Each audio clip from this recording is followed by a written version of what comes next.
ഇടത്തരം വീട്ടിലെ ലളിതമായ അന്തരീക്ഷം. സമയം രാത്രി 12 മണി. അഞ്ജലി ലാപ്ടോപ്പിൽ കോഡ് ചെയ്യുന്നു. അടുത്ത് പഴയ പുസ്തകങ്ങളും നോട്ട്ബുക്കുകളും. അമ്മ കട്ടിലിൽ ഉറങ്ങാൻ ശ്രമിക്കുകയാണ്. അമ്മ കണ്ണ് തുറക്കാതെ ഉറക്കച്ചടവോടെ, മോളെ, ഇന്ന് വെള്ളിയാഴ്ചയല്ലേ, നാളെങ്കിലും കുറച്ച് ഉറങ്ങിക്കൂടെ, നിന്റെ ആരോഗ്യം. അഞ്ജലി കീബോർഡിൽ നിന്നും കൈയെടുക്കാതെ, അമ്മ, ഇത് അടുത്ത ലെവൽ ഡാറ്റ സ്ട്രക്ചേഴ്സ് മൊഡ്യൂളാണ്. ഇതിലെ ഒരു കോംപ്ലക്സ് പ്രോബ്ലം നാളത്തേക്ക് ഫിനിഷ് ചെയ്യണം. ലോകത്തിലെ ഏറ്റവും മികച്ച കമ്പനികൾ ചോദിക്കുന്ന ചോദ്യങ്ങളാണിത്. എനിക്കൊരു സെക്കൻഡ് പോലും കളയാനില്ല അമ്മ. നിന്റെ വാശി സമ്മതിക്കണം മോളെ. പക്ഷെ നീ ഇങ്ങനെ ഒറ്റയ്ക്കിരിക്കുന്നത് കാണുമ്പോൾ സങ്കടമുണ്ട് അമ്മയ്ക്ക്. കോളേജിലെ പിള്ളേർ ഇന്നും നിന്നെ കളിയാക്കിയല്ലേ. അമ്മയുടെ വാക്കുകൾ കേട്ട് അഞ്ജലി ചെറുപുഞ്ചിരിയോടെ ഇന്ന് കോളേജിൽ നടന്ന സംഭവം ഓർത്തെടുക്കുന്നു. അഞ്ജലി കൂട്ടുകാരുമായി സംസാരിക്കുകയായിരുന്നു. ദീപയും രമേശും അടുത്തു വരുന്നു. ദീപയും രമേശും അഞ്ജലിയുടെ സഹപാഠികളാണ്. ദീപ വലിയ ചിരിയോടെ, അഞ്ജലി, നിന്റെ റാങ്കൊക്കെ ഒന്നാമതായിരിക്കും. പക്ഷേ ഈ ക്യാമ്പസ് റിക്രൂട്ട്മെൻറ്റിൽ റാങ്കിലല്ല കാര്യം. നിന്റെ റെസ്യൂമിൽ ഫോട്ടോ വെക്കണം, അതൊക്കെ ശ്രദ്ധിക്കണം. ഇത് കേട്ട് നിന്ന് രമേശ് വളരെ പുച്ഛത്തോടെ, നമ്മുടെ HR മാനേജർ പറഞ്ഞത് ക്ലയൻറ്റ് ഫേസിംഗ് റോളിൽ പ്രസൻറ്റബിൾ ആയിരിക്കണം എന്നാണ്. നീ ഇത്രയും കഷ്ടപ്പെടേണ്ട കാര്യമൊക്കെ ഉണ്ടോ? നിനക്കൊക്കെ ബാക്ക് ആൻഡ് ഡാറ്റാബേസ് ജോലി മതി. അവിടെ ആരും നിന്റെ മുഖമൊന്നും കാണില്ലല്ലോ. അഞ്ജലി വേദനയോടെ ദേഷ്യം നിയന്ത്രിച്ച്, എൻ്റെ കഴിവാണ് എൻ്റെ റെസ്യൂമിലെ ഏറ്റവും നല്ല ഫോട്ടോ. എൻ്റെ കഠിനാധ്വാനം കൊണ്ട് ഞാൻ നേടുന്ന ജോലിയിൽ എനിക്ക് ആരായിരിക്കണമെന്ന് മറ്റൊരാളും തീരുമാനിക്കേണ്ട. അഞ്ജലി കണ്ണാടിയിൽ നോക്കി സ്വന്തം നിറം കണ്ട് വിഷമിച്ചിട്ട് ഉടൻ പുസ്തകത്തിലേക്ക് മടങ്ങുന്നു. അവൾ ആ വാക്കുകൾ തീവ്രമായി പഠിക്കാനുള്ള ഊർജമാക്കുന്നു. ഓരോ പരിഹാസവും അവളുടെ മനസ്സിൽ ഒരു പ്രതിജ്ഞയായി മാറി. രൂപത്തെക്കുറിച്ചുള്ള അവരുടെ വാക്കുകൾക്ക് അവൾ കോഡിംഗ് കൊണ്ട് മറുപടി നൽകാൻ തീരുമാനിച്ചു. അവളുടെ ബുദ്ധിയെയും അറിവിനെയും തോൽപ്പിക്കാൻ ആർക്കും കഴിയില്ലെന്ന് അവൾക്ക് ഉറപ്പുണ്ടായിരുന്നു. അഞ്ജലി ജോലിക്ക് അപേക്ഷകൾ അയക്കുന്നു. ഇൻ്റർവ്യൂ കോളുകൾ വരുന്നു. വലിയ മൾട്ടിനാഷണൽ കമ്പനിയുടെ കെട്ടിടത്തിലേക്ക് അവൾ ആത്മവിശ്വാസത്തോടെ കയറുന്നു. Interview room. 3 റൗണ്ട് ഇൻ്റർവ്യൂ ആയിരുന്നു അഞ്ജലിക്ക്. ഇത് 3ാമത്തെ റൗണ്ട് ഇൻ്റർവ്യൂ ആണ്. HR round.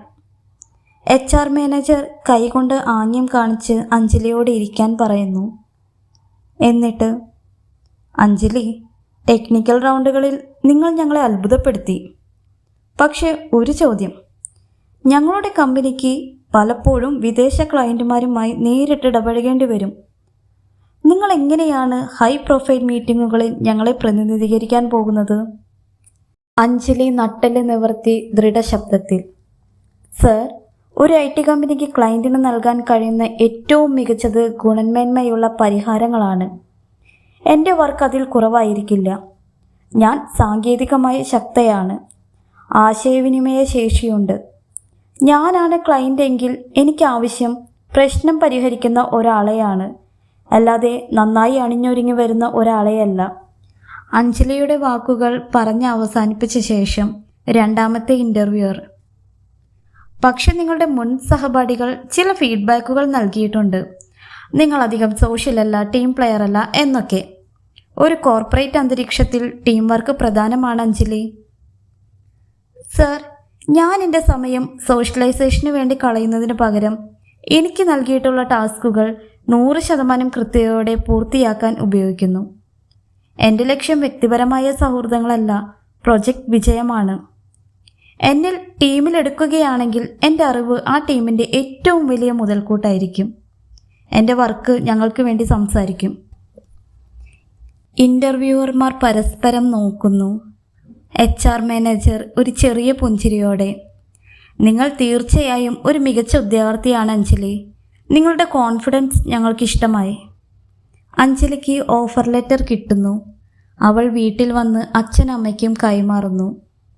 അച്ഛൻ കണ്ണു തുടച്ച്, മോള് വലിയൊരു യുദ്ധം ജയിച്ചു മോളെ. അവരെല്ലാം കളിയാക്കിയതോർത്ത് നീ എത്ര വിഷമിച്ചിട്ടുണ്ട്? അതൊന്നും സാരമില്ല അച്ഛാ. എൻ്റെ സ്വപ്നം എൻ്റെ കൂടെ ഉണ്ടായിരുന്നല്ലോ. ഇനിയാണ് അടുത്ത പരീക്ഷണം. അങ്ങനെ അഞ്ജലി തൻ്റെ കഠിനാധ്വാനം കൊണ്ട് ഒരു സ്വപ്ന കമ്പനിയിൽ പ്രവേശിച്ചു. പക്ഷേ വർണ്ണവിവേചനം നിറഞ്ഞ കോർപ്പറേറ്റ് ലോകം അവളെ കാത്തിരിക്കുന്നുണ്ടായിരുന്നു. IT കമ്പനിയിലെ ആദ്യ ദിവസം. അഞ്ജലി പുതിയ ഡെസ്കിലിരിക്കുന്നു. സഹപ്രവർത്തകരായ ദീപയും രമേശും അവളെ ശ്രദ്ധിക്കുന്നു. നോക്കിക്കേ ദീപ, ഇത് പഴയ കോളേജ് കറുമ്പിയല്ലേ?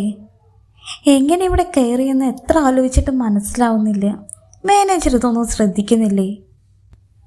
ദീപ രമേശിനോട്. അവൾക്ക് ബാക്ക് ആൻഡ് കോഡിംഗ് കൊടുക്ക്. ക്ലയൻറ്റ് കമ്മ്യൂണിക്കേഷൻ റോളുകൾ നമ്മൾ തന്നെ കൈകാര്യം ചെയ്യണം. ടീമിലൊരു ഡെക്കറം വേണ്ടേ? അടുത്ത ദിവസങ്ങളിൽ അഞ്ജലിയെ ടീം മീറ്റിങ്ങുകളിൽ നിന്നും ഒഴിവാക്കുന്നു. പ്രധാനപ്പെട്ട ഇമെയിലുകളിൽ അവൾക്ക് മറുപടി നൽകുന്നില്ല. അവൾ ഒറ്റയ്ക്ക് ഉച്ചഭക്ഷണം കഴിക്കുന്നു. മാനേജർ ഒരു ചെറിയ ടീം മീറ്റിങ്ങിൽ അഞ്ജലിയെ നോക്കാതെ, പ്രധാന ക്ലയൻ്റായ സിൻടെക്കിൻ്റെ പ്രൊജക്റ്റ് ഡെഡ്ലൈൻ അടുത്ത ആഴ്ചയാണ്. ദീപ, രമേശ്, നിങ്ങൾ പ്രധാന ടെക്നിക്കൽ സ്ട്രാറ്റജി അവതരിപ്പിക്കണം. അഞ്ജലിയോട് ഡാറ്റാബേസ് പാച്ച് വർക്കുകൾ ശ്രദ്ധിക്കാൻ പറയണം. അഞ്ജലി മാനേജർ പറഞ്ഞു കഴിഞ്ഞപ്പോൾ പെട്ടെന്ന്, സർ, സിൻടെക് പ്രൊജക്റ്റിൻ്റെ ആർക്കിടെക്ചറിൽ ഒരു പ്രധാന സുരക്ഷാ പിഴവ് ഞാൻ കണ്ടെത്തിയിരുന്നു. അത് പരിഹരിച്ചില്ലെങ്കിൽ വലിയ ഡാറ്റ ചോർച്ച എനിക്കത് അവതരിപ്പിക്കാൻ കഴിഞ്ഞാൽ. ദീപ ചിരിച്ചുകൊണ്ട്, ഹേ അഞ്ജലി, അത് ചെറിയൊരു ബഗ്ഗാണ്, വലിയ കാര്യമാക്കണ്ട. നീ നിൻ്റെ പാച്ച് വർക്ക് മാത്രം ശ്രദ്ധിച്ചാൽ മതി. സീനിയർ ഡെവലപ്പർമാരുടെ കാര്യത്തിൽ നീ ഇടപെടേണ്ട. അഞ്ജലി സ്വന്തം ഡെസ്കിലിരുന്ന് വിഷമിക്കുന്നു. അവൾ രാത്രി വൈകിയും ജോലി ചെയ്യുന്നു. ആരും കാണാതെ ആ സുരക്ഷാ പിഴവ് പരിഹരിക്കാൻ അവൾ കൂടുതൽ കോഡ് എഴുതുന്നു.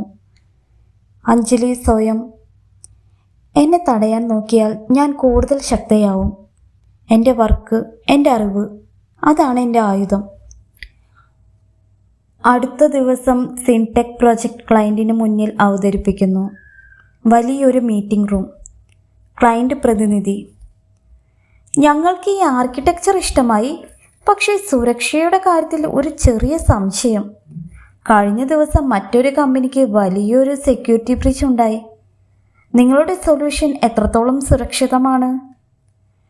മാനേജരും ദീപയും രമേശും പരസ്പരം നോക്കി വിയർക്കുന്നു. ആരും കൃത്യമായ മറുപടി നൽകുന്നില്ല. അഞ്ജലി ധൈര്യത്തോടെ എഴുന്നേൽക്കുന്നു. എല്ലാവരുടെയും ശ്രദ്ധ അവളിലേക്ക്. സർ, ഞാൻ അഞ്ജലി. ഈ പ്രൊജക്റ്റിൻ്റെ സുരക്ഷാ ഓഡിറ്റ് ചെയ്ത ഡെവലപ്പറാണ്. സിൻടെക് ആർക്കിടെക്ചറിലെ ഒരു പ്രധാന സുരക്ഷാ പിഴവ് ഞാൻ കണ്ടെത്തിയിരുന്നു. അതിപ്പോൾ പരിഹരിച്ചിട്ടുണ്ട്. അഞ്ജലി ലാപ്ടോപ്പിൽ ആ കോഡ് കാണിക്കുന്നു. അവൾ എങ്ങനെ അത് പരിഹരിച്ചു എന്ന് വിശദീകരിക്കുന്നു. എല്ലാവരും അത്ഭുതത്തോടെ അത് കേട്ടിരുന്നു. ഈ പിഴവ് ഒരാഴ്ചയ്ക്കുള്ളിൽ വലിയ ഡാറ്റ നഷ്ടത്തിന് കാരണമാകുമായിരുന്നു. ഇപ്പോൾ ഈ സിസ്റ്റം ലോകോത്തര സുരക്ഷാ മാനദണ്ഡങ്ങൾ പാലിക്കുന്നുണ്ട്. എൻ്റെ അഭിപ്രായത്തിൽ സാങ്കേതികമായി സുരക്ഷിതമായ ഒരു ഉൽപ്പന്നം ഏത് അവതരണത്തെക്കാളും പ്രധാനമാണ്. ക്ലയൻറ്റ് പ്രതിനിധി സന്തോഷത്തോടെ എഴുന്നേറ്റ്, അൺബിലീവബിൾ, നിങ്ങളൊരു യഥാർത്ഥ സൂപ്പർ സ്റ്റാറാണ്. നിങ്ങൾ ഈ കമ്പനിയെ മാത്രമല്ല ഞങ്ങളെയും രക്ഷിച്ചു. നിങ്ങൾ എൻ്റെ ടീമുമായി നേരിട്ട് സംസാരിക്കണം. മാനേജർ അമ്പരപ്പോടെ, അഞ്ജലി, ഇത് ഞാൻ. അവിടെയുണ്ടായിരുന്ന എല്ലാവരുടെയും മനസ്സിൽ ഒരു ചോദ്യമുയർന്നു. എങ്ങനെയാണ് ഈ കഴിവുള്ള വ്യക്തിയെ ഇത്രയും കാലം ഞങ്ങൾ കണ്ടില്ലെന്ന് നടിച്ചത്? അവരുടെ കണ്ണുകൾ നിറത്തിൻ്റെ അതിർവരമ്പുകൾ മായ്ച്ചു കളഞ്ഞു. മാനേജർ അഞ്ജലിയെ തൻ്റെ ക്യാബിനിലേക്ക് വിളിക്കുന്നു. ദീപയും രമേശനും കുറ്റബോധത്തോടെ നോക്കി നിൽക്കുന്നു. മാനേജർ വിനയത്തോടെ, അഞ്ജലി, എൻ്റെ ഭാഗത്തു നിന്നുണ്ടായ തെറ്റുകൾക്ക് ഞാൻ ക്ഷമ ചോദിക്കുന്നു. ഞാൻ നിൻ്റെ കഴിവിനെ വേണ്ടത്ര പരിഗണിച്ചില്ല. ഇന്നു മുതൽ ഈ സിൻടെക് പ്രൊജക്റ്റിൻ്റെ ടീം ലീഡർ നിങ്ങളാണ്. നിങ്ങൾക്ക് ക്ലയൻറ്റുമായി നേരിട്ട് സംസാരിക്കാം. അഞ്ജലിയെ ദീപയും രമേശും സമീപിക്കുന്നു. രമേശ്, ഞങ്ങൾ നിന്നോട് ചെയ്തത് ഞങ്ങൾ നിന്റെ നിറവും രൂപവും മാത്രമേ നോക്കിയുള്ളൂ അഞ്ജലി.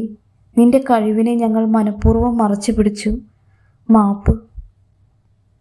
അഞ്ജലി ചിരിച്ചുകൊണ്ട് അവരുടെ തോളിൽ തട്ടി. ഇതൊരു ജോലിയാണ് രമേശ്. വ്യക്തിപരമായ കാര്യങ്ങൾ നമ്മൾ ഇവിടെ കൊണ്ടുവരേണ്ടതില്ല. എൻ്റെ വർക്കിനെ അംഗീകരിച്ചതിന് നന്ദി. ഇനി മുതൽ നമുക്ക് ഒരുമിച്ച് ഈ കമ്പനിയെ മുന്നോട്ട് കൊണ്ടുപോകാം. ഒരു വലിയ കോൺഫറൻസിൽ മുഖ്യ പ്രഭാഷണം നടത്തുന്ന അഞ്ജലി. തിളക്കമുള്ള ലൈറ്റുകളും കാണികൾ കൈയടിക്കുന്നു. അഞ്ജലി പ്രസംഗിക്കുന്നു. നിറം, രൂപം, വസ്ത്രധാരണം ഇതൊന്നും എൻ്റെ കഴിവുകളെ നിർവചിച്ചിട്ടില്ല. കഠിനാധ്വാനം, അറിവ്, ആത്മവിശ്വാസം ഇതാണ് നിങ്ങളുടെ യഥാർത്ഥ സൗന്ദര്യം. എന്നെ കളിയാക്കിയവരോട് എനിക്കിപ്പോൾ നന്ദിയേ ഉള്ളൂ. കാരണം അവരുടെ ഇരുണ്ട വാക്കുകളാണ് എന്നിലെ പ്രകാശത്തെ ജ്വലിപ്പിച്ചത്. ലോകം എൻ്റെ നിറം കണ്ടില്ലായിരിക്കാം, പക്ഷേ എൻ്റെ അറിവിൻ്റെ തിളക്കം അവർ കണ്ടു. നിങ്ങളുടെ മൂല്യം നിർണ്ണയിക്കേണ്ടത് നിങ്ങൾ മാത്രമാണ്. അഞ്ജലി ആത്മവിശ്വാസത്തോടെ നിറക്കണ്ണുകളോടെ കണ്ണാടിയിൽ നോക്കുന്നു. വീഡിയോ കണ്ട് ഇഷ്ടപ്പെട്ടെങ്കിൽ ലൈക്ക്, കമൻറ്റ്, സബ്സ്ക്രൈബ് ചെയ്യണേ. Thanks for watching.